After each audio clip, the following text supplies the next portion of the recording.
Hello दोस्तों, आपके अपने चैनल लेके गुरुकुल में आपका स्वागत है। दोस्तों आज हम लोग लेकर आए हैं जीडी के 25 महत्वपूर्ण प्रश्न जो 2021 में हुआ था। दोस्तों हमने इसमें कैसे 100% स्कोर किए हैं दोस्तों आज हम इस वीडियो में बताएंगे। दोस्तों सभी प्रश्नों को जो होता है कापी पेन से सॉल्व नहीं करना होता है। कुछ प्रश्न ऐसे होते हैं जिसको हम वर्ली कर सकते हैं। तो दोस्तों आज हम बताएंगे कि कैसे बहुत कम समय में और 100% स्कोर कर सकते हैं। तो चलिए दोस्तों स्टार्ट करते हैं। दोस्तों हमारा आज का पहला प्रश्न है, एक विक्रेता किसी वस्तु को उसके अंकित मूल्य पर 13% की छूट देता है और उसे 20% का लाभ प्राप्त होता है।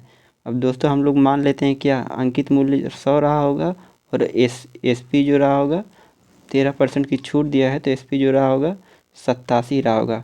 अब दोस्तों बोल रहा है कि इस पे 20% का लाभ हुआ है। तो दोस्तों एसपी बराबर इतना है तो सीपी बराबर कितना हो जाएगा। यहाँ से अगर हम सीपी निकालेंगे तो 20% का लाभ होता है। 20% का मतलब 1/5 यानी 5 सीपी रहा होगा तो ₹1 का लाभ हुआ होगा तो 6 एसपी हो गया होता है। यानी 6 की वैल्यू दिया है, 6 की वैल्यू 87 है तो और 5 की वैल्यू कितना हो जाएगा, ये आ गया हमारा। अब इतना जो है यह इतना सीपी आ गया है। दोस्तों बोला यदि वस्तु के क्रय मूल्य में 10% की वृद्धि हो गई। दोस्तों ये हमारा क्रय मूल्य है, इसमें हम लोग 10% की वृद्धि कर देंगे यानी 11/10 कर देंगे। 10% 1/10 होता है और 1/10 से 1 बढ़ा देंगे 11 कर देंगे। बोला दोस्तों तो उसे उसी अंकित मूल्य पर अब कितना प्रतिशत की छूट देना चाहिए ताकि पहले जितना ही लाभ प्रतिशत हो सके। बोला दोस्तों अब भी उसे 20% का लाभ होना चाहिए। अब दोस्तों हमारा यहाँ से टोटल कितना हुआ, यहाँ से यहाँ तक सब सीपी हो गया। अब इसको हम लोग क्या करेंगे 20% बढ़ाएंगे। 20% का मतलब 1/5, 1/5 का मतलब 5 से करेंगे 6। अब दोस्तों यहाँ से हम क्या करेंगे काटा पीटा मचा देंगे तो 6 से 6 कैंसिल हो जाएगा, 5 से 5 कैंसिल हो जाएगा। 11 का 87 में गुणा कर देंगे, 11 7 70, 11 88, 88 7 जो होता है दोस्तों 88 7 95 होता है। बटा 10 करेंगे तो एक अंक पे दशमलव लग जाएगा तो 100 में से घटा देंगे तो 95, 100 में से 95.7 तो ऑप्शन ए सही हो जाएगा। दोस्तों इस सवाल को लगाने का बहुत शार्ट तरीका था। दोस्तों यदि आप रेशियो से लगाने लगेंगे तो बहुत लंबा पड़ जाएगा। दोस्तों हमने बहुत शॉर्टकट तरीके से बताया क्या किए, एमपी 100 मान लिए, एसपी 87 हो गया। अब दोस्तों 20% का लाभ हो रहा है यानी 5 से 6, 6 की वैल्यू 87 है तो सीपी 5 हो गया। फिर सीपी दोस्तों 10% एक बार बढ़ाए हैं और इस पर हम लोग क्या किए हैं 20% का लाभ हो रहा है तो इतना विक्रय मूल्य हो गया दोस्तों। तो यहाँ से हम लोग विक्रय मूल्य को बढ़ाकर किए हैं तो यहाँ से 95.7 आ गया। तो अंकित मूल्य 100 है और विक्रय मूल्य 95.7 है तो कितना छूट दिया 4.3। चलिए दोस्तों दूसरे क्वेश्चन की तरफ चलते हैं। दोस्तों सवाल बहुत ही आसान आते हैं, बस आपकी प्रैक्टिस एक बार होना चाहिए। दोस्तों ये सवाल देखते हैं। दिया है 3 वर्ष पहले एक फ्लैट का मूल्य जो है यहाँ पर 65 लाख रुपया था। तो हम लोग लिख लेते हैं 65 लाख, 50 लिख लेते हैं। इसका मूल्य पहले, दूसरे और तीसरे वर्ष की समाप्ति पर क्रमशः 5%, 4% और 3% की दर से कम होता है, हासिल होता है। तो फ्लैट का वर्तमान मूल्य कितना होगा दोस्तों। 5% का वैल्यू होता है 1/20 यानी 20 से हो गया 19 और यहाँ क्या दिया है फिर 4% होता है। 4% 1/25 होता है, 25 से हो गया 24। फिर दोस्तों यहाँ पर होगा 3% तो 100 से कितना हो गया 97, 100 से 97। दोस्तों हम लोग इतना लंबा गुणा करेंगे नहीं, हम लोग इकाई के अंक से सिर्फ यहाँ पर आंसर तक पहुँच जाएंगे। तो दोस्तों चलिए देखते हैं कैसे आंसर तक पहुँचेंगे। दोस्तों यहाँ पर 3 जीरो है तो 3 जीरो इसमें, 3 जीरो इसमें काट देंगे। दोस्तों यहाँ पर कितना है, यहाँ पर है हमारा 25 तो यहाँ पर हमारा है 25, 25 से 5 से काट देंगे तो 5×25 हो जाएगा और ये 13×5 65 हो जाएगा। दोस्तों 5 का गुणा 2 में करेंगे तो 10 हो जाएगा तो एक जीरो और कटेगा यानी टोटल 130 गुणा के 29 और गुणा के 24 गुणा के 97। दोस्तों हम लोग यहाँ पर इकाई का अंक लेते हैं। दोस्तों जीरो तो लास्ट में आएगा ही तो जीरो को हम लोग छोड़ देते हैं। तो क्या करेंगे 3 का गुणा 9 में करेंगे, इस इकाई में इस इकाई में इस इकाई में कर देंगे तो उत्तर आ जाएगा। 3 का गुणा 9 में करेंगे, फिर यहाँ से 4 में करेंगे, फिर 7 में करेंगे। दोस्तों यहाँ से करेंगे 7 चौके 28, 28 का इकाई अंक 8, 8 का गुणा 9 में करेंगे 8 9 72, 72 का इकाई अंक 2, 2 का गुणा 3 में करेंगे तो इकाई का अंक 6 आ जाएगा। दोस्तों देखिए जीरो के बाद 6 इसमें नहीं है, 6 इसमें तो जीरो है ही नहीं, ये ख़त्म हो जाएगा। दोस्तों जीरो के बाद 6 इसी में है तो ऑप्शन 4 सही हो जाएगा। दोस्तों यदि हम लोग गुणा करने लगेंगे कम से कम 1 से 2 मिनट यहाँ पर ले लेगा, इसलिए हम लोग करेक्ट आंसर पहुँचने तक सिर्फ इकाई का अंक देख कर टिक करके भाग जाएंगे। दोस्तों हमको परीक्षा में पूरा क्वेश्चन हल नहीं करना है, हमको सिर्फ ऑप्शन टिक कर आगे जाना है, इसीलिए हम लोग इन सबसे मल्टीपल से हमको बचना पड़ेगा। तो दोस्तों चलते हैं तीसरे क्वेश्चन की तरफ। तीसरा क्वेश्चन दोस्तों है दोस्तों सौरभ अपनी मासिक आय का 20% अपने बच्चों की शिक्षा पर खर्च करता है। दोस्तों इस सवाल को लगाने का बहुत आसान तरीका है। दोस्तों 20% का मतलब 1/5 है, यानी उसकी मासिक आय 5 है तो 1 रुपया खर्चा कर रहा है, तो बचा कितना रहा है, 4 रुपया बचा रहा है। दोस्तों रिमेनिंग वाला हमेशा हम लोग इधर लिखेंगे, यहाँ पर इसकी इनकम है और यहाँ पर जो सेविंग है बचा हुआ यहाँ पर लिखेंगे। वह शेष राशि का 30% परिवहन और कपड़ों पर खर्च करता है। तो दोस्तों 30% का 3/10 होता है, यानी वह 10 रुपया कमा रहा है तो 3 रुपया स्पेंड कर दे रहा है, तो 7 रुपया रिमेनिंग बचा रहा है यहाँ पर। फिर दोस्तों बोल रहा है इसके अतिरिक्त वह अपने शेष बची राशि का 50% किराए पर रख रखाव में खर्चा कर देता है, यहाँ पर 50%। दोस्तों 50% का मतलब 1/2 है, यानी 2 रुपया कमा रहा है तो 1 रुपया खर्चा कर दे रहा है, तो 1 रुपया बचा रहा है। फिर दोस्तों उसके नीचे दिया है इन सभी खर्चों के बाद वह अपने पास शेष बची राशि का 50% अपने माता पिता को पास भेज देता है। दोस्तों 50% का 1/2 होता है, फिर 2 से करेंगे 1, यहाँ पर 50-50 2 बार दिया है। अब दोस्तों हम लोग इसका सीधा सीधा आपस में गुणा कर लेंगे। दोस्तों जब गुणा करेंगे तो देखिए यहाँ पर 2 दूना के 4 करेंगे तो ये 4 से कट जाएगा, तो क्या करेंगे इधर हमारा इधर जो है इनकम हो जाएगी 50 और इधर कितना हो जाएगा, इधर 7 का गुणा 7 में करेंगे तो 7। अब दोस्तों यहाँ पर दिया है शेष बची राशि हमारा है कितना 7 की वैल्यू दिया है 111,200 दिया है, तो 7 एक नम 7 4 7 6 42, यहाँ पर आ जाएगा 1600। अब फिर यहाँ पर इनकम कितनी है 50 है, तो 1600 में 50 से गुणा करेंगे तो 16×5 80,000 हो जाएगा। तो इस क्वेश्चन का ऑप्शन बी सही हो जाएगा। दोस्तों ये सवाल को करने का बहुत शॉर्टकट तरीका था। दोस्तों चलिए आगे बढ़ते हैं चौथे क्वेश्चन की तरफ। चौथा क्वेश्चन है दोस्तों वह सबसे छोटी संख्या ज्ञात करें जिसे 8, 9 और 10 से विभाजित करने पर प्रत्येक दशा में शेषफल 1 प्राप्त हो। दोस्तों ये बहुत ही आसान सवाल था। दोस्तों हम लोग एलसीएम लेने के लिए क्या करते हैं, ज़्यादा से ज़्यादा संख्या कॉमन लेते हैं और वही उस हिसाब से हम लोग एलसीएम लेते हैं। जैसे दोस्तों 8, 9, 10 का हमारा यहाँ पर एलसीएम लेना है तो हमको मालूम है 8 में सिर्फ 2 है, यानी 8 स्वयं 8 से कटेगा और 9 स्वयं 9 से कटेगा, यानी 8, 9 का एलसीएम जो होता है 72 होता है और 8, 9 का एलसीएम जो होता है 72 होता है। और यहाँ से 10 का एलसीएम लेंगे तो 10 में ऑलरेडी 2 गुणे 5 है, 2 गुणे 5 ऑलरेडी 72 में आ गया है, तो यानी इसमें से सिर्फ 5 के लेंगे तो 72 पचे होता है 360। यानी दोस्तों ये 360 जो आया हमारा 360 आया, 8 से भाग देंगे और 9 से भाग देंगे, 10 से भाग देंगे तो सबसे कट जाएगा। तो इसमें दोस्तों अगर एक और जोड़ देंगे तो ये पूरा सबसे कट रहा है, यानी सबसे भाग देंगे तो एक बचता जाएगा। तो इसीलिए दोस्तों इस क्वेश्चन का ऑप्शन 4 सही हो जाएगा। दोस्तों आपको नहीं समझ में आ रहा है तो 8, 9, 10 का एलसीएम लेकर एक जोड़ दीजिए, 8, 9, 10 का एलसीएम लेकर एक जोड़ दे देंगे तो आ जाएगा। दोस्तों चलिए अगला क्वेश्चन चलते हैं 5वां क्वेश्चन की तरफ। 5वां क्वेश्चन दोस्तों है 6,000 रुपये की धनराशि के लिए 5% वार्षिक ब्याज की दर पर 2 वर्ष में प्राप्त साधारण ब्याज और वार्षिक रूप से चक्रवृद्धि ब्याज होने वाले चक्रवृद्धि ब्याज में अंतर क्या है। दोस्तों अंतर जो होता है यह फार्मूला जान रहे हैं तो बहुत आसानी से लगा सकते हैं। अंतर बराबर होता है पी कोष्ट में R/100 का स्क्वायर होता है। तो हम लोग यहाँ से अंतर निकालेंगे, पी कितना है 6,000 रुपया है, 6,000 है, आर का स्क्वायर करेंगे तो कितना आ जाएगा 25, यहाँ से 100 का स्क्वायर करेंगे तो 10,000 आएगा, यहाँ से 10,000, 3 0 3 0 कट जाएगा, 25 छक्का 150 हो जाएगा और 150/10 कर देंगे, 150/10 कर देंगे तो 15। इस क्वेश्चन का ऑप्शन 4 सही हो जाएगा। दोस्तों 6वें क्वेश्चन की तरफ चलते हैं। दोस्तों सवाल ही बहुत आसान था, शुरू का जो 1-2 आपको कठिन लग सकता है, इसके बाद आपको बहुत ही आसान मिलेगा। दोस्तों 6वें क्वेश्चन की तरफ चलते हैं।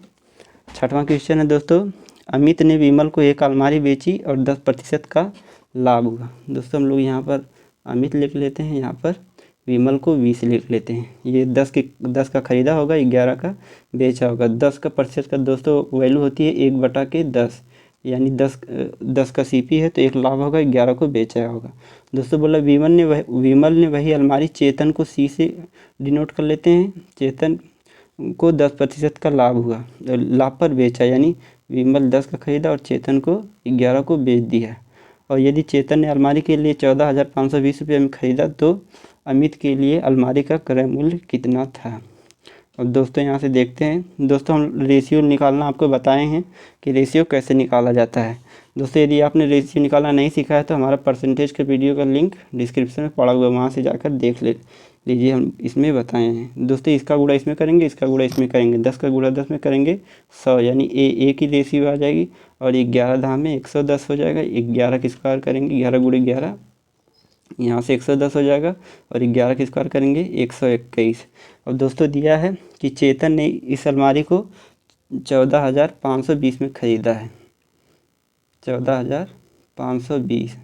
दोस्तों इसको 11 गुणे 11 कर लेते हैं, इस 121 को। दोस्तों यहाँ से 11 से काटेंगे कितना आ जाएगा, 11 1 9 11, 3 बचेगा, 11 3 33, 2 बचेगा, 11 दूनी 22। फिर दोस्तों यहाँ से 11 से काटेंगे तो 12 बार में चल जाएगा, यानी 120 बार में कट जाएगा, 120 बार में कट जाएगा। अब दोस्तों बोल रहा है अमित के लिए अलमारी का क्रय मूल्य कितना है, तो दोस्तों 1 यूनिट बराबर यहाँ पर हमारा कितना आ गया, 1 यूनिट बराबर यहाँ पर हमारा 120 आ गया। तो 100 यूनिट की वैल्यू कितना आ जाएगा, 120 में 100 से गुणा कर देंगे तो 12,000 आंसर आ जाएगा। तो इस क्वेश्चन का ऑप्शन 4 सही हो जाएगा। दोस्तों 7वें क्वेश्चन की तरफ चलते हैं। 7वां क्वेश्चन दोस्तों बहुत ही आसान है, चलिए दोस्तों इसको हम लोग देखते हैं। बोला 14 मीटर लंबे और 8 मीटर चौड़े आयताकार पार्क के चारों ओर 1 मीटर चौड़ा रास्ता है, तो रास्ते का क्षेत्रफल क्या होगा। दोस्तों इस सवाल को लगाने के लिए आपको फार्मूले की ज़रूरत नहीं है। दोस्तों हम लोग कैसे लगाते हैं तो देख लीजिए, यहाँ पर हम लोग एक बना लेते हैं आयताकार पार्क। अब दोस्तों यहाँ पर दिया क्या है, यहाँ पर दोस्तों दिया है 14 मीटर लंबा है ये, और जो है 8 मीटर चौड़ा है, और बोल रहा है कि एक मीटर चौड़ा जो है इसके बीच में रास्ता, यानी इस रास्ते की चौड़ाई जो है 1 मीटर है। अब दोस्तों देखिए यहाँ से यहाँ तक, इस अंदर वाले पार्ट का देखिए, यहाँ से यहाँ तक कितना लंबाई है, यहाँ से यहाँ तक 14 है, यानी 1 मीटर इधर है, 1 मीटर इधर, यानी बाहर वाले की जो है चौड़ाई कितना हो जाएगी, 16 हो जाएगी। और ये अंदर वाले की देखिए दोस्तों, ये 8 इधर है और ये 8 है, और इधर भी 1 है और इधर भी 1 है, तो कितना हो जाएगा 8 2 10, यानी बाहर वाले की चौड़ाई कितना हो जाएगा। अगर यहाँ से हम लोग यहाँ पूरे का क्षेत्रफल निकालेंगे, यहाँ से पूरा, तो कितना आ जाएगा, लंबाई गुणे चौड़ाई का क्षेत्रफल होता है तो 160 हो जाएगा। और अंदर वाले का क्षेत्रफल कितना है 14, 14 बटे कितना होता है 112। तो इस पूरे बाहर वाले के क्षेत्रफल से अंदर वाले का क्षेत्रफल घटा देंगे तो रास्ते का क्षेत्रफल बच जाएगा, तो यहाँ से 48 आंसर हो जाएगा। दोस्तों इसके बाद भी आपको समझ में नहीं आता है तो क्या करेंगे, 14 में 2 जोड़ देंगे, दो कहाँ से जोड़ रहे हैं, ये 14 में 2 जोड़ देंगे 16, और 8 में 2 जोड़ देंगे कितना आ जाएगा 10, 160, और ये 14 8 112 घटा देंगे 48 आंसर आ जाएगा। दोस्तों 8वें क्वेश्चन की तरफ चलते हैं। दोस्तों बहुत ही आसान है, यदि आप समझेंगे तो आसानी से लगा सकते हैं। दोस्तों 8वें क्वेश्चन की तरफ चलते हैं।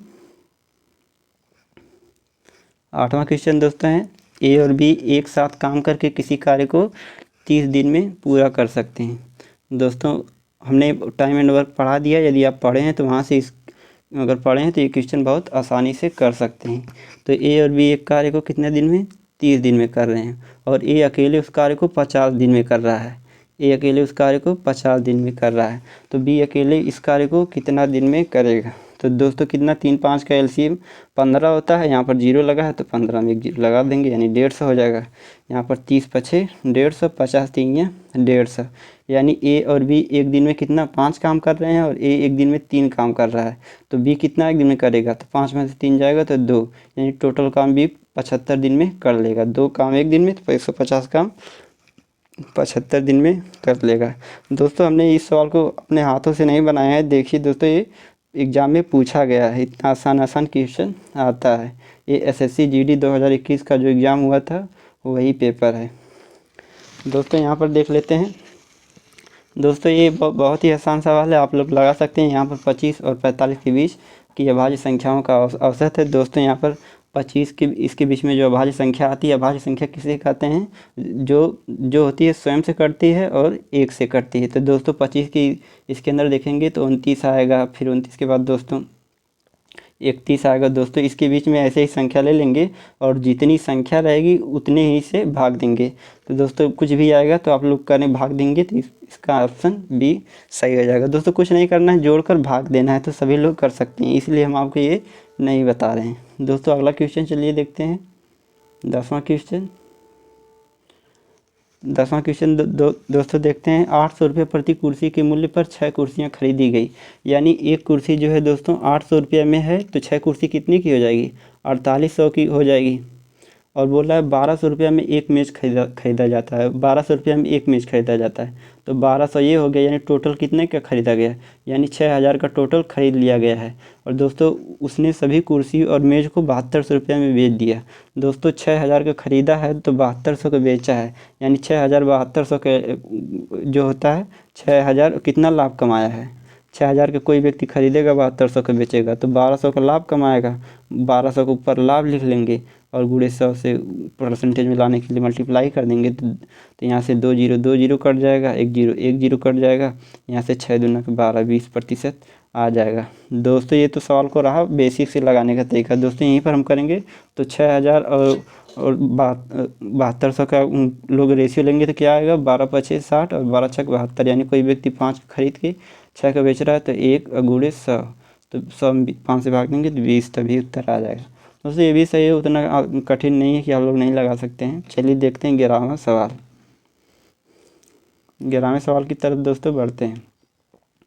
11वां सवाल दोस्तों है, एक संख्या में लड्डू 10, 20 और 25 बच्चों के बीच बराबर बराबर वितरित किए जा सकते हैं, लेकिन अगर 27 बच्चे हैं और उन्हें बराबर बराबर लड्डू देने पर 3 लड्डू शेष बच जाते हैं, तो लड्डुओं की संख्या कितनी है? दोस्तों यह सवाल बहुत ही आसान था। इसको दोस्तों सबसे अच्छा तरीका है कि आप लोग ऑप्शन से लगा लें। ऑप्शन से दोस्तों जो है, अगर हम 10-20 लड्डू बांट रहे हैं और 25 लड्डू बांट रहे हैं, तो यहाँ से हमको एक भी शेषफल नहीं बच रहा, यानी ऑप्शन जो होगा 10, 20 और 25 से पूरी तरह कट जाएगा। लेकिन अगर 27 से ऑप्शन को काटेंगे तो 3 शेष बचना चाहिए। अब दोस्तों 27 देखिए यहाँ पर 10 से कट जा रहा है, 20 से कट जा रहा है, ये वाला 25 से कट जा रहा है, यानी सबसे कट जा रहा है। अब इसमें 27 से भाग देंगे 200 में तो कितनी बार जाएगा? दोस्तों इसमें 3 शेषफल नहीं बचेगा। 27 3 81, इसमें भी 3 शेषफल नहीं बचेगा। इसमें 300 में 27 से भाग देंगे तो 27 एकड़ नाम 27, 3 शेषफल बचा, फिर 30 हो गया, 27 एकड़ नाम 27, तो 3 इसमें शेषफल बच जा रहा है, यही ऑप्शन सही होगा। दोस्तों इसी तरह इसको देख लीजिए, 400 को 27 से भाग देंगे तो 3 शेषफल नहीं बचेगा, इसलिए इसका ऑप्शन नहीं होना चाहिए। और दोस्तों यहाँ पर अगर ऑप्शन होगा भी तो ये भी तब भी गलत हो सकता है, क्योंकि यहाँ पर लड्डुओं की न्यूनतम संख्या पूछा है, तो यह 300 से ज़्यादा है। दोस्तों इस प्रकार ऑप्शन 3 सही हो जाएगा। 12वां क्वेश्चन दोस्तों देखते हैं। 12वां क्वेश्चन दोस्तों है, 20% और 10% और 15% की क्रमांकित छूटों के श्रृंखला में समतुल्य एक छूट क्या है? मतलब दोस्तों इसके बराबर एक छूट क्या है? दोस्तों यहाँ पर 20% की एक छूट है, 10% और यहाँ पर 15%। चलिए दोस्तों यहाँ पर लगाते हैं। 20% का मतलब होता है 1/5, 1/5, यानी कोई व्यक्ति 5 रुपये की अंकित मूल्य तो 1 रुपये की छूट दे रहा है, 4 रुपये बेच रहा है। 10% 1/10 होता है, यानी 10 से 9 हो गया। और यहाँ पर 15% 3/20 होता है, यानी 20 से हो गया 17। अब यहाँ पर दोस्तों हम लोग बहुत ही आसान तरीके से लगा लेंगे। अब दोस्तों आप चाहे तो यहाँ पर क्या करेंगे, काट कर छोटा भी कर सकते हैं। 2 दूना के 4 हो जाएगा, 2 पछे के 10 हो जाएगा, और यहाँ पर 2 दाह में 20 हो जाएगा, तो यहाँ पर 250 हो जाएगा, यहाँ पर 250 हो जाएगा, और यहाँ पर 17 नामा 153 हो जाएगा। अब दोस्तों देखिए किसी वस्तु का अंकित मूल्य 250 है और इसका विक्रय मूल्य 153 है, तो कितने का छूट दिया है? तो 53 47 कितना होता है दोस्तों? 53 47 कितना होता है? यहाँ पर 200 होता है। 2 47 इधर हो गया, 50 इधर हो गया, यानी ये इससे 97 जो है कम है, तो इससे यानी 250 पे 97 का छूट दे रहा है। 250 पे 97 का छूट दे रहा है, तो यहाँ पर 97 लिख लेंगे, और यहाँ पर 100 लिख लेंगे दोस्तों। 25 से काटेंगे तो 25 दाम 250, 25 चौक को 100, 4 सते 28, 4 का गुणा 7 में कर देंगे, 4 सते 28 और 4 नवा 36, 2 38 और एक अंक पे दशमलव लगा देंगे क्योंकि नीचे 10 बचा हुआ है। तो इस क्वेश्चन का ऑप्शन बी सही हो जाएगा दोस्तों। इसको आप a + b - ab पे भी लगा सकते हैं, तभी वैसे ही आएगा, लेकिन दोस्तों आपको 2 बार करना पड़ जाएगा। तो ऐसे ही आप लगा लेंगे तो एक ही बार में आंसर आ जाएगा। दोस्तों चलते हैं 13वें क्वेश्चन की तरफ। 13वां क्वेश्चन दोस्तों है, 13वां क्वेश्चन दोस्तों बहुत ही आसान है। तो चलिए देखते हैं कैसे लगेगा। साजिया की आय रेहाना की आय से 20% कम है। साजिया को एस से हम डिनोट करते हैं, रेहाना को आर से। 20% का होता है 1/5, यानी रेहाना की आयु अगर 5 है तो साजिया की आय जो है इससे 1 कम है, 1 कम है, यानी ये कितना होगा 4। बोल रहा है रेहाना की आय साजिया की आय से कितना अधिक है, मतलब कितना प्रतिशत अधिक है। अब दोस्तों यहाँ पर देख लेते हैं, रेहाना की आय जो है साजिया की आय से कितना प्रतिशत अधिक है। अब दोस्तों यहाँ पर साजिया 4 जो दोस्तों जिससे तुलना करना रहता है उसको हम लोग नीचे लिखते हैं। तो साजिया के सापेक्ष हमको तुलना करना है तो साजिया को नीचे 4 लिख लेंगे और रेहाना इससे 1 अधिक है तो 1 ऊपर लिख लेंगे और परसेंटेज में लाने के लिए 100 से गुणा। तो 25 चौक का 100, इस क्वेश्चन का ऑप्शन बी सही है। दोस्तों चलिए आगे चलते हैं 14वें क्वेश्चन की तरफ। दोस्तों 14वां क्वेश्चन बहुत ही आसान है। यहाँ पर देखते हैं दोस्तों 5/7 और 2/5 इसको हमको हल करना है। दोस्तों यहाँ पर क्या करेंगे, हम सीधा 5 कट रहा है तो 5 से यहाँ पर कैंसिल कर देंगे और यहाँ पर 2/7 है और 3/7 है। जब दोस्तों हर जब बराबर है तो ऊपर करके बटा कर देते हैं, 3 2 5/7 टोटल हो जाएगा। अब यहाँ पर दोस्तों इतना हल कर लेते हैं, बीच में क्या लगा हुआ है, माइनस लगा है बीच में। यहाँ पर दोस्तों हल करेंगे तो 2/7 आएगा, यहाँ पर 3/7 आएगा और यहाँ पर -1/14 है, -1/14 है और ये 2 गुणे हो जाएगा, बटा के 1 आ जाएगा। दोस्तों यहाँ से देखिए 2 सते 14, यानी 1/7 यहाँ है और 3/7 यहाँ है, 2/7 यहाँ है। तो यहाँ पर कितना हो गया, 3 2 5/7 हो गया। दोस्तों यहाँ से कितना हो गया, 5/7 हो गया, यहाँ पे 1/7 हो गया।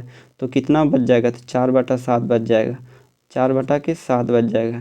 तो इस क्वेश्चन का ऑप्शन ए सही हो जाएगा। दोस्तों बहुत ही आसान था। चलिए दोस्तों हम लोग 15वें क्वेश्चन की तरफ बढ़ते हैं। दोस्तों 15वां क्वेश्चन है, 10,000 की धनराशि के लिए पहले वर्ष में 8% और दूसरे वर्ष में 10% और तीसरे वर्ष में 12% की ब्याज की दर पर 3 वर्ष का चक्रवृद्धि ब्याज क्या होगा। दोस्तों इस सवाल को लगाने का 2 मेथड है। एक मेथड है आप करिए 8% मतलब 25 से 27 कर दीजिए, इसके नीचे 10 से 11 कर दीजिए और यहाँ पर 12% का मतलब 3/25 से 28 कर दीजिए। इसको गुणा कर लीजिए दोस्तों, ये हमारा आएगा मूलधन आता है, ये मिश्र धन आता है, या मूलधन आता है या मिश्र धन आता है और इसका अंतर ले लेंगे तो जो हमारा आएगा चक्रवृद्धि ब्याज आएगा। इसकी वैल्यू जो दिया है वैसे कर देंगे, लेकिन दोस्तों ऐसे सवाल लगाएंगे तो बहुत लंबा चल जाएगा और कैलकुलेशन में हम फंस जाएंगे। तो दोस्तों इस सवाल को लगाने का बहुत ही आसान तरीका है। तो दोस्तों चलिए हम लोग लगाते हैं। दोस्तों इस सवाल को लगाएंगे, पहले हम लोग 10,000 मूलधन दिया है तो 10,000 लिख लेंगे यहाँ से। इसका दोस्तों पहले वर्ष का दोस्तों इसको हम ग्राफ के माध्यम से आपको बताएंगे। यहाँ पर क्या करेंगे, 3 साल का है तो 3 बार हम लोग ऐसे कर लेंगे। दोस्तों यहाँ पर पहले साल के लिए 8% है, यानी 10,000 का 8% निकालेंगे हम लोग, यहाँ पर 800 आ जाएगा, 800 आएगा, ये पहले साल का हो गया। और दूसरे साल के लिए दोस्तों दिया है 10%, यानी 10,000 का 10% निकालेंगे तो यहाँ से हमारा हो जाएगा 1,000 होगा। और दोस्तों बोल रहा है तीसरे साल के लिए 12%, यानी 10,000 का 12% कितना होता है, 1200 होता है, 1200 होता है। दोस्तों अब ये क्या हो गया, हमारा 3 साल का हो गया, ये हमारा जो होता है साधारण ब्याज। दोस्तों अगर साधारण ब्याज पूछता तो यही हमारा 3 साल का साधारण ब्याज हो जाता, लेकिन दोस्तों चक्रवृद्धि ब्याज पूछा है तो इसलिए ब्याज पे ब्याज लगता है। तो दोस्तों यहाँ पर क्या करेंगे, 800 का है तो दोस्तों पहले साल का 1 साल का CI जो है SI और CI बराबर होता है। दोस्तों 1 साल का CI पूछ लेगा तो 800, 1 साल का SI पूछ लेगा तो 800। दोस्तों 8% पे अब हम लोग 10% लगाएंगे इसका दूसरे साल के लिए, तो 8 का 10% होता है 80 होता है, 8 का 10% 80 होता है। अब दोस्तों तीसरे साल में जाएंगे तो इसका हम लोग तीसरे साल का 12% लगाएंगे, तो 1000 का 12% होता है 120 होता है। अब दोस्तों हम लोग यहाँ पर क्या करेंगे, इसका जो है तीसरे साल का यहाँ पर 12% लगाएंगे। दोस्तों 800 का 12% तीसरे साल के लिए लगाएंगे तो कितना हो जाएगा, 12/96 रुपया हो जाएगा, 12/96। अब दोस्तों इसका भी हम लोग तीसरे साल के लिए 12% लगाएंगे, तो ये 12/96 100 से भाग देंगे तो 1 जीरो कट जाएगा, तो 9.6 आ जाएगा। अब दोस्तों यहाँ से हमारा चक्रवृद्धि ब्याज पूछ लेगा।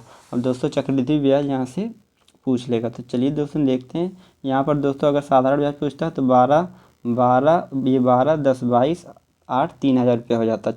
चक्रवृद्धि ब्याज पूछेगा तो सबको जोड़ देंगे, तो यहाँ से जोड़ेंगे सबको, तो ये हमारा जो है 3305.6 आंसर आ जाएगा। देखिए दोस्तों 800 1000 1800 18 12 3000 और 120 और 180, यहाँ से 3100 हो जाएगा और इसको जोड़ देंगे तो 105.6 आ जाएगा। तो कितना आ गया, 3305.6। यहाँ पर देखिए दोस्तों, यहाँ पर ये सही हो जाएगा। तो दोस्तों चलिए आगे सवाल बढ़ते हैं। अगला सवाल पे 16वां सवाल है दोस्तों।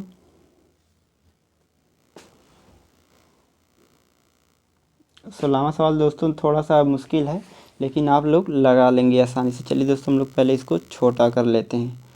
16वां सवाल दोस्तों हमको पूरा नहीं लगाना है, हम पहले इसको देखेंगे कि क्या क्या पूछा है, और जहाँ से कैलकुलेशन आसान होगी पहले हम उसी को सॉल्व करेंगे। बोला दोस्तों इसमें से कौन सा गलत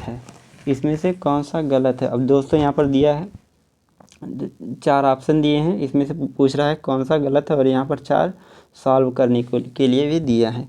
अब दोस्तों यहाँ पर देखिए जो क्रय मूल्य है 80 है और विक्रय मूल्य 96 है, तो लाभ क्या 20% हो, हानि क्या लाभ दोस्तों 20% होगा। तो चलिए देखते हैं। 80 का कोई व्यक्ति बेच रहा है और 96 का 80 का खरीद रहा है और 96 का बेच रहा है, यानी 80 16 96, यानी 80 पे जो है यह 16 रुपये का लाभ कमाता है। तो 16 पचे 80, 1/5 परसेंटेज में लाने के लिए 100, यानी 20% का लाभ होगा, यानी ऑप्शन 1 नहीं हो सकता, ऑप्शन 1 सही है। अब दोस्तों दूसरा वाला देख लेते हैं। अब दोस्तों दूसरा यानी ए वाला सही हो गया। दोस्तों दूसरा वाला देख लेते हैं। 8000 की कोई व्यक्ति बेच रहा है, खरीद रहा है और 7000 की बेच रहा है, यानी कोई व्यक्ति 8000 की खरीदेगा 7000 का बेचेगा तो उसको हानि ही होगी। तो दोस्तों कितना प्रतिशत की हानि होगी, तो यहाँ से हम लोग देख लेंगे। तो 8 का बेच रहा है, 1 की हानि हो गई है, तो 1 ऊपर लिख लेंगे, 100 से भाग दे देंगे तो कितना आ जाएगा, यहाँ से 4 से काटेंगे तो 25 आएगा, 4 से काटेंगे 2, यानी 25/2, यानी ये भी हमारा सही हो गया। अब दोस्तों तीसरा देखिए, डाटा जो दिया है थोड़ा सा कैलकुलेटिव दिया है। अगर हम परीक्षा में यही क्वेश्चन करते तो हम पहले तीसरे को नहीं हल करते। चौथा देखिए बहुत आसान दिया है, तो चौथा पहले दोस्तों देखते हैं। 1400 को कोई व्यक्ति खरीद रहा है तो 1526 का बेच रहा है, यानी 126 का लाभ कमा रहा है किस पर, 1400 पर। परसेंटेज में लाने के लिए क्या करेंगे, 100 से मल्टीप्लाई कर देंगे, 2 जीरो से कट जाएगा, 14 नामा 126, यानी इस पर 9% का लाभ होगा। दोस्तों यहाँ पर 9% जो है दोस्तों हम इसको बिना चेक किए हुए कह सकते हैं कि 3 ऑप्शन सही है, तो यही ऑप्शन जो है गलत है। तो इस क्वेश्चन का ऑप्शन 3 सही हो जाएगा। चलिए दोस्तों 17वें नंबर क्वेश्चन पे चलते हैं। 17वां क्वेश्चन दोस्तों है। 17वां क्वेश्चन दोस्तों बहुत ही आसान है। बोल रहा है 21 सेंटीमीटर त्रिज्या वाले किसी वृत्ताकार पार्क का एक चक्कर वर्गाकार पार्क के एक चक्कर के बराबर है, तो वर्गाकार पार्क की भुजा की लंबाई क्या है। दोस्तों बोल रहा है यहाँ पर एक त्रिभुज है और यहाँ पर एक वर्ग है, और इसका परिधि जो दिया है, यह परिधि जो दिया है इसका, वह बोल रहा है बराबर है। अब दोस्तों एक इसकी रेडियस कितना है, रेडियस है यहाँ पर 21, तो इसकी परिधि जो है बाहर की यह कितना होगा, तो क्या होता है परिधि का फार्मूला 2πr, पाई का मतलब 22/7 हो जाएगा और r का मतलब 21 हो जाएगा। अब दोस्तों यही जो है यह वर्ग की चारों भुजा के बराबर है, तो हम लोग मान लेंगे वर्ग की 4 भुजा a है, तो मतलब वर्ग की एक भुजा a, तो 4 भुजा की लंबाई 4a, यहाँ से काट देंगे तो कितना आ जाएगा, 7 त्रिका 21 आ जाएगा। अब यहाँ से 2 से काट देंगे तो 2 दूना 4, 2 से काट देंगे तो 11, तियाँ 33 यानी ए बराबर 33। इस क्वेश्चन का ऑप्शन ए सही हो जाएगा। चलिए दोस्तों 18वें क्वेश्चन की तरफ चलते हैं। 18वां क्वेश्चन दोस्तों है, 18वां क्वेश्चन है, एक गणित की परीक्षा में 30 छात्रों द्वारा प्राप्त औसत अंक 100 में से 76 है। अनजाने में एक छात्र के अंक 65 के बजाय 56 और दूसरे छात्र के अंक 48 के बजाय 84 लिख दिए गए हैं। अब दोस्तों हम लोग यहाँ पर क्या करेंगे, सीधे सीधे गुणा नहीं करेंगे, वैसे बेसिक से लगा देंगे तो बहुत कैलकुलेशन करना पड़ेगा। तो दोस्तों हम लोग क्या करेंगे, यहाँ पर देखिए दिया है, एक अनजाने में एक छात्र के अंक 65 के बजाय 56 लिख दिए गए हैं। 65 के बजाय 56 लिख दिए गए हैं। तो दोस्तों यहाँ पर गलती कितने की हुई है दोस्तों, उसको लिखना चाहिए 65 और लिख दिया है 56। तो 56 10 66 होता है, यानी 9 कम ही लिखा है, 9 कम ही लिखा है। और दूसरे अंक के छात्र जो है 48 के बजाय 84 लिख दिया है। तो यहाँ से 48 के बजाय 84 लिख दिया, यानी यहाँ पर बढ़ा कर लिख दिया गया है। तो कितना बढ़ाया है यहाँ पर देखिए, 48 32 80 होता है, अब 80 4 84 यानी 32 4 36। एक जगह 9 कम लिख दिया है, एक जगह 36 जो है बढ़ा कर लिख दिया है। कुल टोटल दोस्तों कितना बढ़ा है, टोटल यहाँ से कितना, 36 में से 9 घटाएंगे तो कितना बढ़ा है, 27 बढ़ा है दोस्तों। टोटल 27 बढ़ा है। अब 27 को 30 में बांट देंगे तो एक लोगों का कितना बढ़ा है वह आ जाएगा दोस्तों। औसत जो होता है बढ़ेगा तो सबका बढ़ेगा। अब दोस्तों टोटल 27 बढ़ा है तो 30 लोग हैं तो एक लोग का कितना बढ़ेगा, 30 9 के 27, यहाँ पर 10 से भाग देंगे तो 0.9 आ जाएगा दोस्तों। सही औसत कितना है, सही औसत 96 है, सही औसत 96 है। तो एक लोग का कितना जो एक लोग का है कितना घट जाएगा इसमें से, एक लोग का दोस्तों इसमें से कितना घट जाएगा, तो 76 में से 0.9 घटाएंगे तो एक लोग का इतना टोटल औसत सही हो जाएगा। तो दोस्तों अगले क्वेश्चन की तरफ चलते हैं। अगला क्वेश्चन दोस्तों 19वां क्वेश्चन है, एक छात्र ने 3 घंटे में 30 किलोमीटर की दूरी तय की, जिसमें से कुछ दूरी 4 किलोमीटर प्रति घंटा की चाल से पैदल तथा शेष दूरी 12 किलोमीटर प्रति घंटा की चाल से साइकिल द्वारा पैदल तय की। साइकिल से तय की दूरी का अनुपात। दोस्तों इस सवाल को हम लोग एलिगेशन के माध्यम से लगाएंगे और बहुत ही आसान तरीके से। तो चलिए दोस्तों देखते हैं, यहाँ पर दिया है, एक छात्र ने 3 घंटे में 30 किलोमीटर की दूरी तय की, जिसमें से कुछ दूरी 4 किलोमीटर प्रति घंटा की चाल से पैदल तथा शेष दूरी 12 किलोमीटर। पैदल दोस्तों कितना चला है, 4 किलोमीटर प्रति घंटा। और दोस्तों यहाँ पर साइकिल से कितना चला है, 12 किलोमीटर घंटा। और दोस्तों उसकी औसत चाल कितना है, 30 में हम लोग 10 से भाग दे देंगे, चाल बराबर दूरी बटा समय। तो यहाँ पर औसत चाल आ जाएगी, यहाँ पर 10। दोस्तों बीच में औसत चाल ही लेते हैं। तो दोस्तों इसका डिफरेंस लेंगे तो 4 में 4 10 का डिफरेंस कितना हो जाएगा, 6 हो जाएगा। 12 10 का डिफरेंस कितना हो जाएगा, 2 हो जाएगा। तो इसको काट देंगे तो 1:3 आ गया। दोस्तों ये हमारा आता क्या है, यह टाइम का रेशियो आता है। पूछ रहा है साइकिल से तय की गई दूरी और से अनुपात क्या है, मतलब ये पैदल से और साइकिल से कितनी दूरी तय किया है, इसका रेशियो पूछ रहा है। तो दूरी बराबर होता है दोस्तों 4 गुणे समय। तो यहाँ से कितना हो जाएगा, 4 का गुणा 1 में कर देंगे, यहाँ से 4 का गुणा 1 में कर देंगे, 3 का गुणा 12 में कर देंगे। तो यहाँ पे 4 के 4 और यहाँ से 12 3 36, इसको काट देंगे तो 4 9 36। और इस क्वेश्चन का ऑप्शन ए जो है सही हो जाएगा, ए सही हो जाएगा। दोस्तों 20वें क्वेश्चन की तरफ चलते हैं। 20वां क्वेश्चन दोस्तों है, 2 पाइप एक कुंड को क्रमशः 12 घंटा और 15 घंटा में भर सकते हैं। दोस्तों यह एकदम टाइम एंड वर्क की तरह ही हमने आपको पढ़ा दिया है, यदि आप उसको लगाएं तो इसको भी लगा सकते हैं, बस थोड़ा सा फ़र्क है।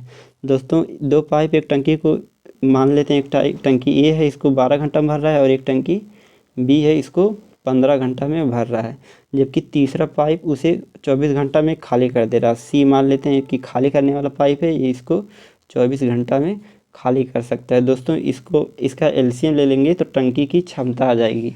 दोस्तों 12 15 24 का एलसीएम होता है 120। तो 12 से काट देंगे, 12 10 में 120, 15 8 120, 24 5 120, ये माइनस में, यानी ए जो है 1 मिनट में 10 लीटर भर रहा है, बी जो है बी जो है 1 मिनट में 8 लीटर भर रहा है और सी जो है 5 लीटर खाली कर दे रहा है। तो बोल रहा है टंकी को भरने में कुल कितना समय लगेगा। दोस्तों 10 8 18 लीटर भरा रहा है और 5 लीटर खाली हो रहा है, तो यानी 18 में से 5 घटा देंगे तो 13 लीटर जो है दोस्तों 1 मिनट में मतलब 1 घंटे में भरा रहा है। 1 घंटे में भरा रहा है तो दोस्तों 120 में 13 से भाग देंगे तो 13 नामा 117 होता है और यहाँ से 3 बच जाएगा, 3/13। यहाँ से 60 से गुणा कर देंगे तो 180/13 हो जाएगा। दोस्तों यहाँ से भाग देंगे 13 के 13, 5 18, यहाँ से 13 3 39। दोस्तों यहाँ इसका एक अंक तक लेंगे तो 14 मिनट आएगा, यानी 9 घंटा 14 मिनट इस क्वेश्चन का ऑप्शन सही हो जाएगा। तो चलिए दोस्तों 21वें क्वेश्चन की तरफ चलते हैं। 21वां क्वेश्चन दोस्तों बोर्ड मैथ से संबंधित है, यदि जिसको आता है तो आसानी से लगा लेगा। दोस्तों हम लोग क्या करेंगे, 7 दूनी 14 6 20 कर लेंगे। यहाँ पर 7 दूनी 14 6 20 बटा के 7 कर लेंगे। यहाँ पर आपका है तो पहले हम लोग आपको हटाते हैं, पहले हम लोग आपका गुणा जो पहले हम लोग सबसे करते हैं। तो 7 दूनी 14 6 20 बटा के 7 हो गए यहाँ पर, और यहाँ 5 चौके 20 और 21/5 हो गया। इसका भाग है तो ऊपर जाएगा तो पलट के गुणा हो जाएगा। दोस्तों पहले हम लोग इतने को सॉल्व कर लेते हैं, तो इतने को सॉल्व करेंगे तो 5 दूना के 10, 1 जीरो कट जाएगा, 7 तिरिका 21 हो जाएगा, 3 तिरिका 9 दूनी 18, यानी इतना 18 आ गया। और इसको हल करेंगे 9 बचे 45, एक 46/9 आ जाएगा, 46/9। तो 9 चौक को 36 हो जाएगा। यहाँ पर 9 दूनी 18 हो जाएगा और यहाँ पर 46 दूनी 92, यानी हमारा इतना वैल्यू जो है उसकी वैल्यू 92 आ गई है, उसकी वैल्यू 92 आ गई। इतने की वैल्यू टोटल 92 है। आगे भाग का निशान है। दोस्तों चलिए आगे देखते हैं। यहाँ पर हो गया 3/4 हो गया और इसका गुणा करेंगे 3 दूना 6 हो गया, 3 दूना 6 8/3 हो गया, 8/3 और ये 1/2 हो गया। इसका 1/4 है तो पलट लेंगे तो गुणा हो जाएगा। दोस्तों यहाँ 4 से 4 कट जाएगा, 3 से 3 कट जाएगा, यहाँ 2 चौक को 8 करेंगे यानी 92/4, तो 23 चौक को 92। इस क्वेश्चन का ऑप्शन बी सही हो जाएगा। चलिए दोस्तों 22वें क्वेश्चन की तरफ चलते हैं। 22वां क्वेश्चन है दोस्तों, 4 मित्र ABCD ने किसी व्यवसाय में क्रमशः 3 7 9 13 के अनुपात में निवेश किया। यदि सी के लाभ का हिस्सा 8,910 रुपया है तो ए और बी का जो है लाभ कितना होगा। दोस्तों इस क्वेश्चन को लगाने का एक सबसे पहले ये तरीका है कि आप लोग देख लीजिए ए और बी कितना है, 7 3 10। दोस्तों ऑप्शन जो है 10 से कटेगा, लेकिन इसमें सब है तो इसको दोस्तों यहाँ से ये फेल हो जाता है। तो हम लोग क्या करेंगे, सबको जोड़ लेंगे। यहाँ पर दोस्तों सी का हिस्सा दिया था, यहाँ पर सी का ऑप्शन में कितना है, सी का ऑप्शन में 9 है, तो 9 की वैल्यू दोस्तों दिया है 8,910। तो 1 यूनिट की वैल्यू कितना आ जाएगा, 9 की 81 हो जाएगा, यहाँ पे 8 बचेगा तो 1 यूनिट की वैल्यू 990 हो जाएगी। तो ए और बी का हिस्सा पूछ रहा है, तो ए 3 है, बी 7 है, तो ये कितना हो जाएगा, तो 7 3 10 हो जाएगा, तो गुणे 10 से गुणा कर देंगे तो 9,900 उत्तर आ जाएगा। इस क्वेश्चन का ऑप्शन बी सही हो जाएगा। अब दोस्तों चलते हैं तीसरे क्वेश्चन की तरफ। तीसरा क्वेश्चन है दोस्तों, 23वें क्वेश्चन की तरफ चलते हैं। 23वां क्वेश्चन दोस्तों है A/1 और 1/7। दोस्तों इसको क्या कर देंगे, भाग कर देंगे। 1/A है तो 1/7 जब भाग करेंगे तो 7 ऊपर चला जाएगा, यानी 7/A हो जाएगा, 7/A हो जाएगा। अब दोस्तों यहाँ पर 1/3.43 है, 3.43 है, 1/A से भाग करेंगे तो A ऊपर चला जाएगा। तो यहाँ से A² बराबर दोस्तों आ जाएगा हमारा 7 गुणे 3.43, 3.43। दोस्तों ये 343 हम मान लेते हैं, ये 343 7 का क्यूब होता है, यानी ये 49 का क्यूब बनेगा। 3 पावर इसमें 7 की है, 1 पावर ये, तो 7 की 4 पावर, तो ये 49 ही होगा। तो दोस्तों यहाँ से ऑप्शन 3 सही हो जाएगा। अब दोस्तों यहाँ पर चलते हैं 24वें सवाल की तरफ। 24वां क्वेश्चन दोस्तों हमारा है, 24वां क्वेश्चन दोस्तों, एक व्यक्ति को अपनी सामान्य चाल की 3/4 चाल से चलते हुए निश्चित दूरी को तय करने में लगने वाला समय उसकी सामान्य चाल से उसी दूरी को तय करने में लगे समय से 1 घंटा 40 मिनट अधिक है। तो उस व्यक्ति को अपनी सामान्य चाल से उसी दूरी को तय करने में कितना समय लगेगा। अब दोस्तों देखिए 3/4 का मतलब होता है यदि उसकी पहले चाल 4 थी तो वह अब 3 ही से चल रहा है। दोस्तों चाल अगर दूरी बराबर है तो चाल का उल्टा समय होता है, चाल का उल्टा समय होता है। दोस्तों यहाँ पर बोल रहा है कि 1 घंटा 40 मिनट अधिक हो रहा है। तो दोस्तों हम लोग क्या करेंगे, तो जो समय का रेशियो इसका उल्टा हो जाएगा। 3/4 है तो यानी उसको पहले इसका ये हो गया चाल का रेशियो, तो यहाँ पर हमारा समय का रेशियो हो जाएगा, समय का रेशियो हो जाएगा। यानी उसको पहले 3 घंटा लग रहा था, अब 4 घंटा लग रहा है। यानी जब उसकी चाल 4 थी तो उसको 3 घंटा लग रहा है, अब चाल कम कर देगा तो उसको 4 घंटा लगेगा। दोस्तों चाल कम करेंगे तो जाहिर सी बात है स्पीड कम हो जाएगी। दोस्तों जब चाल कम कर देंगे तो समय बढ़ जाएगा। चाल और समय में अगर दोस्तों दूरी बराबर है तो दूरी चाल बराबर दूरी बटा समय होता है, दूरी बराबर है तो चाल का उल्टा समय होता है। दोस्तों यहाँ से 1 बढ़ रहा है तो यहाँ से 1 की वैल्यू कितना दिया, 1 घंटा 40 मिनट बढ़ रहा है। 1 घंटा 40 मिनट को दोस्तों हम मिनट में बदल लेते हैं तो 60 40 100 यानी 1 यूनिट की वैल्यू 100 मिनट हो गई। तो उस व्यक्ति को अपनी सामान्य चाल से उसी दूरी को तय करने में कितना घंटा लगेगा। दोस्तों यहाँ से कितना घंटा लगेगा, तो दोस्तों अगर सामान्य चाल से चलेगा तो कितना 3 घंटे में पहुँच जाएगा। तो 1 यूनिट की वैल्यू बराबर 3 है तो 3 की वैल्यू 300 हो जाएगी। ये हमारा दोस्तों मिनट में आ गया, और घंटा में लाने के लिए 60 से भाग दे देंगे तो 60 पछे 300, ऑप्शन बी सही हो जाएगा। दोस्तों चलते हैं 25वें क्वेश्चन की तरफ। 25वें क्वेश्चन की तरफ चलते दोस्तों। 25वां क्वेश्चन है, एक पर्स में 1 रुपया और 2 रुपया और 5 रुपये के सिक्कों का अनुपात जो है 1 रुपया है दोस्तों, 5 रुपया है, यहाँ से 1 रुपया है और 2 रुपया है और 5 रुपये के सिक्कों का अनुपात जो है 8, 5 और 3 है। सिक्कों का कुल मूल्य जो है दोस्तों 132 है। तो पर्स में 5 रुपये के कितने सिक्के हैं दोस्तों, ये सब ऊपर वाला रुपया है। दोस्तों 1 रुपये के 8 सिक्के हैं तो कुल टोटल कितना हो जाएगा, 8 रुपया हो जाएगा। 2 रुपये के 5 सिक्के हैं तो 2 पछे 10 रुपया हो जाएगा। 5 रुपये के 3 सिक्के हैं तो कितना हो जाएगा, 15 रुपया हो जाएगा। टोटल कितना होगा, 15 10 25 60 33, यानी टोटल हमारा हो गया 33 रुपया। 33 की वैल्यू दोस्तों दिया है 132, तो कितनी बार में कटेगा, 33 चौक को 132, 33 30 चौक को 120 होता है, 3 चौक को 112, 4 बार में कट जाएगा। दोस्तों 5 रुपये के कितने सिक्के हैं, यहाँ पर 5 रुपये के हमारे 3 सिक्के हैं, तो 4 3 12 आंसर हो जाएगा। दोस्तों आज के लिए बस इतना ही है। दोस्तों अगर हमारे लगाने का मेथड अच्छा लगा हो तो वीडियो को लाइक और सब्सक्राइब जरूर कीजिएगा। दोस्तों धन्यवाद।